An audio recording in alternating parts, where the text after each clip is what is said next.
বন্ধুগণ, আপনাদের অবগতির জন্য আমি আরেকটা মেইন পয়েন্ট আপনাদেরকে জানাচ্ছি। অবশ্যই আপনারা কিন্তু আমার চ্যানেলকে ফলো করতে বা সাবস্ক্রাইব করতে ভুলবেন না। তো দেখুন, এইটা হলো সিবি পয়েন্টের গ্যাপিং। এখানে একটা গ্যাপ দেখা যাচ্ছে, এই যে দেখতে পাচ্ছেন একটা গ্যাপ।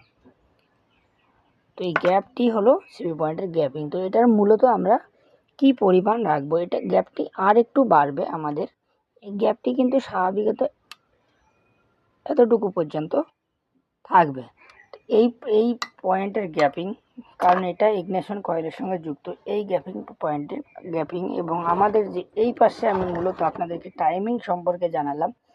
টাইমিং এই দুটো হচ্ছে ইঞ্জিনের সবথেকে গুরুত্বপূর্ণ পার্ট এবং গুরুত্বপূর্ণ বিষয়, যেগুলো আজকে আমি আপনাদের সামনে আলোচনা করলাম। তো অবশ্যই কিন্তু দাদাভাই আপনারা কমেন্ট করতে ভুলবেন না। আপনারা আরও যদি কিছু জানতে চান অবশ্যই কমেন্টের মাধ্যমে আমাকে প্রশ্ন করবেন, আমি অবশ্যই উত্তর দেওয়ার চেষ্টা করব।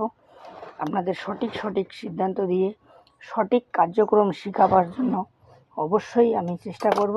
আপনারা যদি ঠিকমতো কমেন্ট না করেন, লাইক কমেন্ট না করেন, তাহলে কিন্তু আমি বুঝতে পারবো না আপনারা কারা কোন জিনিসটি জানতে চান। ধন্যবাদ রইল সবাইকে। আবারও আমি এর প্রত্যেকটি পার্ট, আজকে টোটাল ইঞ্জিনের প্রত্যেকটি পার্ট আমি ভিডিও করে রাখতেছি। 1 2 3 4 এরকম আকারে দেখাবো, কারণ পুরো ইঞ্জিন একসঙ্গে দেখানো সম্ভব নয়। আমি একটু দেখাতে শুরু করেছিলাম, কিন্তু সেইটুকু সময়েই 20 মিনিট পার হয়ে গেছে। তো সেই কারণে আর লং ভিডিওতে যাচ্ছি না, আমি ছোট আকারে আপনাদেরকে পার্ট টু পার্টে দেখানোর চেষ্টা করতেছি। ধন্যবাদ।